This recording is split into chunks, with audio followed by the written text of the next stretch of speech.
Hello, I'm Michael Koutsoustomatis, and today I'm going to be explaining a couple of things about the CUDA technology. Well, first you might want to know what it is. It is a computing platform developed by NVIDIA. They make graphics cards, as you might know. For example, we have a picture of a Titan Z here, a very powerful card, very expensive.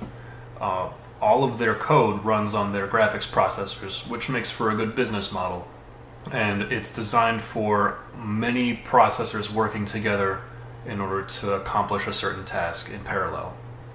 Now, GPUs have become very widespread over the past several years, and their performance has increased by even more. You have one in your phone, you have one in your laptop, but these ones, for example, the picture we see here is a GPU without the cooler on it, is meant to fit into the PCI slot of a desktop. And those are the most powerful cards you can get today. There's a main difference between a CPU and a GPU. They're separate units, first of all. You have to buy a GPU separately and then install it into your computer. They have extremely fast memory, and they're able to shift information between the processor, or the GPU rather, and the memory very fast.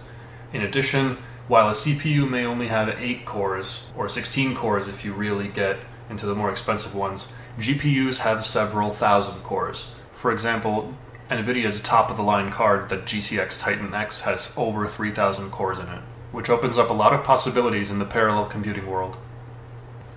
Prior to the existence of CUDA, many developers had to learn graphics processing languages, such as OpenGL, in order to be able to use the power that graphics cards have.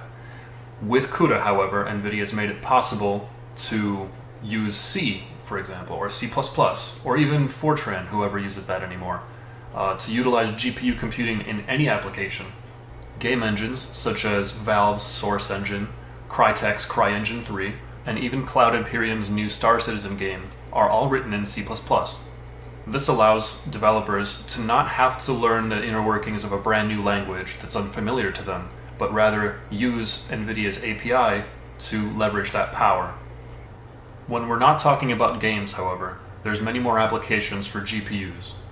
In science fields, many problems are too hard for us to solve with computers.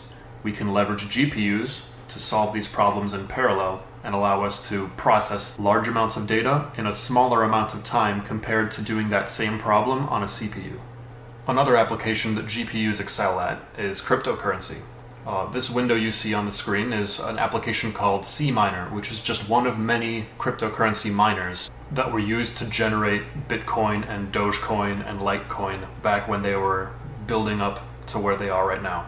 The way cryptocurrency is generated is by solving large blocks of very hard math problems. The more powerful of a computer you have, the more cryptocurrency, or Bitcoin, or what have you, you can generate. By having the most powerful GPU, therefore, you're allowed to solve these math problems in parallel and make the most money. NVIDIA has a list of companies on their website that utilize the CUDA technology.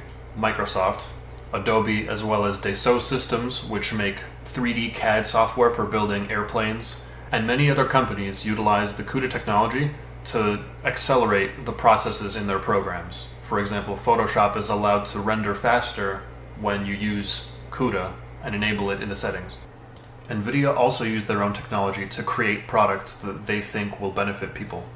At CES 2017, they showcased a self-driving car that was powered by CUDA.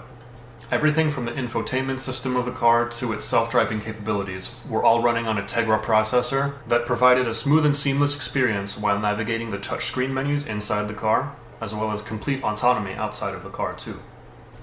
Now I'm going to show you a program that is very simple, but can still leverage the power of CUDA.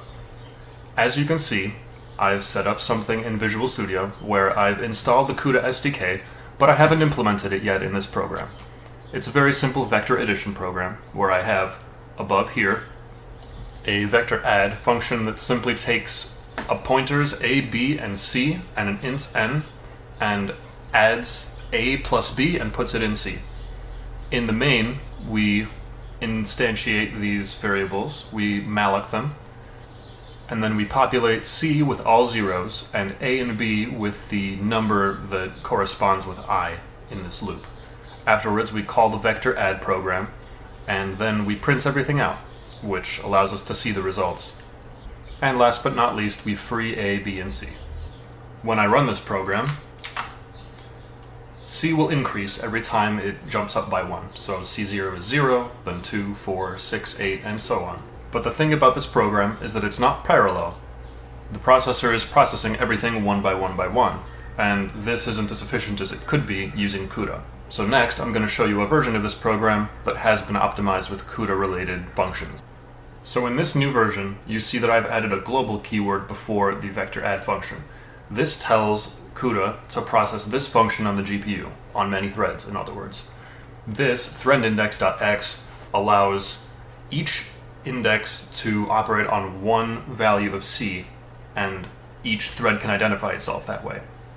Now, because of this, we don't need that for loop anymore, but we do need to check if we have more threads than data so that we don't end up overwriting anything. Now we've parallelized our vector add program, and what we need to do now is copy all of our memory related to this function and move it over to the GPU so that it can then be processed by the many processes and threads in the GPU. Once it comes up with an answer, we then copy all the information from the memory in the GPU back to the CPU and then display it to the user. So heading slightly down to main, we have to add another set of variables because A, B, and C will live on the CPU, and we're going to create another set and malloc another set of variables that will live on the GPU and be operated on there. The way that I've marked it up is that I've put a D underscore before all of the new A, B, and C variables so that I know which one lives on the CPU and which one lives on the GPU. In addition, CUDA uses a specific type of malloc called CUDA malloc. You pass an address of whatever variable you're trying to malloc on the GPU, and then because it has an address now, it knows where to return an error code if such a thing occurs. The second argument is the same as the argument to malloc. Now before, when I was talking about copying the memory from the CPU to the GPU and then back again, this is what I was talking about. Around the vector add function, I have a CUDA memcopy calls that copy things from one variable to the other, and as you can see at the top it says CUDA memcopy host to device, which means it's copying from the CPU to the GPU, and then below it it says CUDA memcopy device to host, which copies back from the GPU to the CPU so that we can then print out our result. All we need to do after that is to CUDA free our GPU specific variables, and we should be able to run our program on a GPU. Now when I hit run, you'll notice it just outputs the exact same thing as when I ran the original program. This is normal. This just means that it went on the GPU, compiled all this information and processed it in a more efficient way because it has multiple threads and all sorts of things like that, and then just brought the information back the same way a CPU would. Now if we had millions and millions and millions of units and many things to add up, this would be extremely efficient compared to running it on a CPU. But due to parallelization and overhead, it probably took longer to run on the GPU this time. Well, that's my demo. Thanks for watching.